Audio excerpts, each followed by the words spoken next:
વડોદરામાં આંતરરાષ્ટ્રીય મેરેથોનનું આયોજન કરાયું હતું। નવલખી મેદાનની લાખો લોકો દોડ્યા હતા। 1.32 લોકોએ મેરેથોન માટે કરાવ્યું હતું રજીસ્ટ્રેશન। ગૃહ રાજ્યમંત્રી આરસી સંઘવી મેરેથોનમાં પહોંચ્યા હતા। દૂરબીરોને ફ્લેગ ઓફ કરી મેરેથોન શરૂ કરાવી।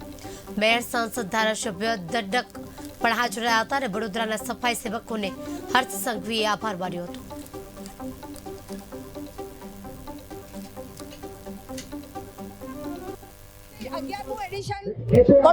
MG Vadodara marathon powered by Joy ebike આજે એક રેકોર્ડ રજીસ્ટ્રેશન 1,35,000થી વધુ રજીસ્ટ્રેશન થયા છે।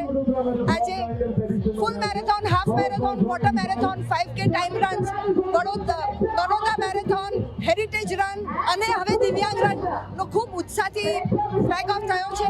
આપણા આદરણીય મંત્રી શ્રી હર્ષભાઈ સંઘવી એમને લોકોનો ઉત્સાહ વધાર્યો છે। પોતે મેરેથોનર છે।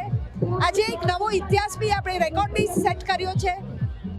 યોગ એ આપણું ભારત વર્ષનું યોગદાન છે વિશ્વને, અને આપણા મોદી સાહેબે જ્યારે યોગને ગ્લોબલ લેવલ ઉપર મૂક્યું છે ત્યારે વડોદરામાં તાડાસન કરીને 21,000થી વધારે દોડવીરોએ એક નવો વર્લ્ડ બુક ઓફ રેકોર્ડ્સનો રેકોર્ડ સ્થાપ્યો છે। એ આપણા વડોદરા માટે ખૂબ આનંદ અને ગૌરવની વાત છે। 2024ની 1 જાન્યુઆરીથી ગુજરાતના ખૂણે ખૂણે દરરોજ એક નવા વર્લ્ડ રેકોર્ડ લખાય। 1 જાન્યુઆરીએ સૂર્ય નમસ્કાર।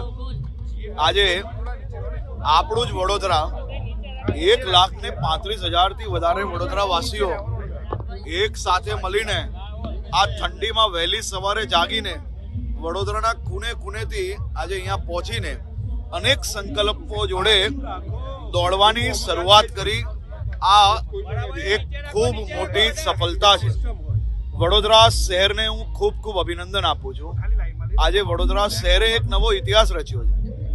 વડોદરાને જ્યાં જોઈએ ત્યાં યુવાનોથી લઈને વડીલો સુધી આ નવા સંકલ્પો જોડે, અનેક સંકલ્પો જોડે એ સંકલ્પને સાકાર કરવા માટે વહેલી સવારે ઠંડીમાં ઉઠીને જાગીને જે દોડવાનો ઉત્સાહ એમનામાં નજરે પડે છે, અદ્ભુત છે। સૌ વડોદરાવાસીઓને ફરી એકવાર